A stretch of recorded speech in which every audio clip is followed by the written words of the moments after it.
வணக்கம், welcome to SM Tamil kitchen. இன்றைக்கி நம்ம பார்க்க போகிறது வெந்தய கீரை ராகி அடை.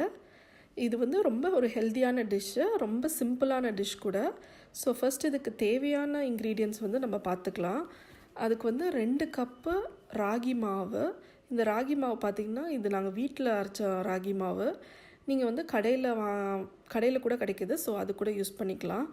இதில் வந்து 1 கப்பு வெந்தயக்கீரை நல்லா கட் பண்ணி வாஷ் பண்ணி இதில் போட்டுக்குங்க. அதுக்கப்புறம் ஒரு வெங்காயம் வந்து பொடியாக நறுக்கி போட்டுக்குங்க.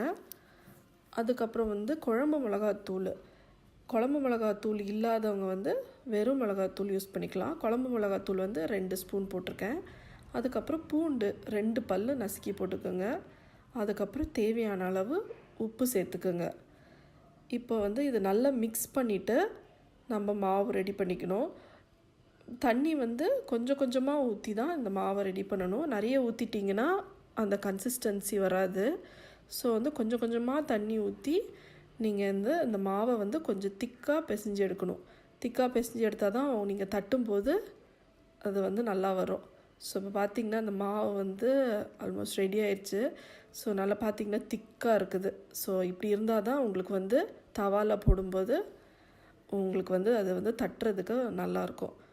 ஸோ நெக்ஸ்ட்டு வந்து இந்த அடை எப்படி சுடுறதுன்னு பார்க்கலாம். ஃபஸ்ட்டு தவா வச்சு நல்லா சுட பண்ணிக்கோங்க. அதுக்கப்புறம் வந்து ஒரு உருண்டை மாவை வந்து தவாலே வந்து போட்டுட்டு நீங்கள் வந்து கையை வந்து நல்லா தண்ணி தொட்டு அதை ஸ்ப்ரெட் பண்ணணும்.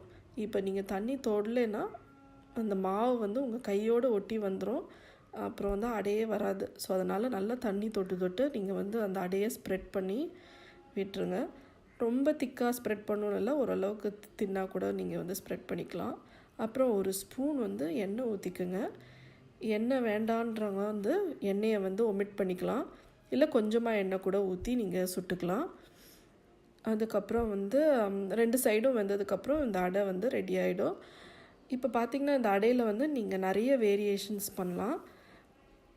இந்த ரெசிப்பியில் வந்து நான் உங்களுக்கு வந்து வெந்தயக்கீரை வந்து போட்டு காமிச்சிருக்கேன். இதுக்கு பதிலாக நீங்கள் முருங்கைக்கீரை ஆட் பண்ணிக்கலாம். முருங்கைக்கீரையும் வந்து உடம்புக்கு ரொம்ப நல்லது. டேஸ்டியாகவும் நல்ல வாசனையாகவும் இருக்கும் அடை. ஸோ அது கூட ஆட் பண்ணி நீங்கள் ட்ரை பண்ணி பாருங்கள்.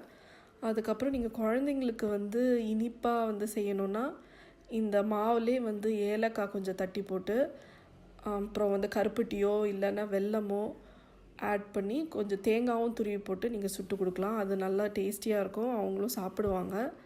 அதுக்கப்புறம் இந்த ராகி மாவு பார்த்திங்கன்னா அது வந்து உடம்புக்கு ரொம்ப நல்லது. அதில் ஃபைபர் கண்டென்ட் நிறைய இருக்குதுன்னு சொல்கிறாங்க. ப்ளஸ் வந்து அயன் கண்டென்ட்டும் அதிகம். இப்போ வந்து டயபெட்டிஸ் அதெல்லாம் இருக்கிறவங்க வந்து இந்த ராகிலாம் வந்து நிறைய சேர்த்துக்கலாம்.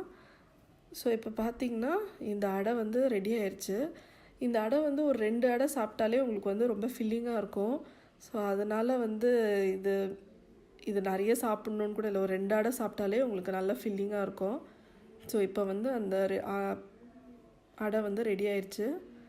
நாங்கள் வந்து இந்த அடையை வந்து கருப்பட்டி தூளோடு சாப்பிட்றோம். நீங்கள் வந்து உங்களுக்கு பிடிச்ச மாதிரி இட்லி பொடியோ இல்லை சட்னியோ சாம்பாரோ யூஸ் பண்ணலாம். ஸோ இந்த டிஷ்ஷை நீங்கள் ட்ரை பண்ணி பாருங்கள். உங்களுக்கு பிடிச்சிருந்தா டிஷ்ஷை பற்றி உங்கள் கமெண்ட்ஸ் சொல்லுங்கள். இந்த வீடியோ உங்களுக்கு பிடிச்சிருந்துச்சுன்னா லைக் பண்ணுங்கள், ஷேர் பண்ணுங்கள், சப்ஸ்கிரைப் பண்ணுங்கள். தேங்க்யூ, பாய்.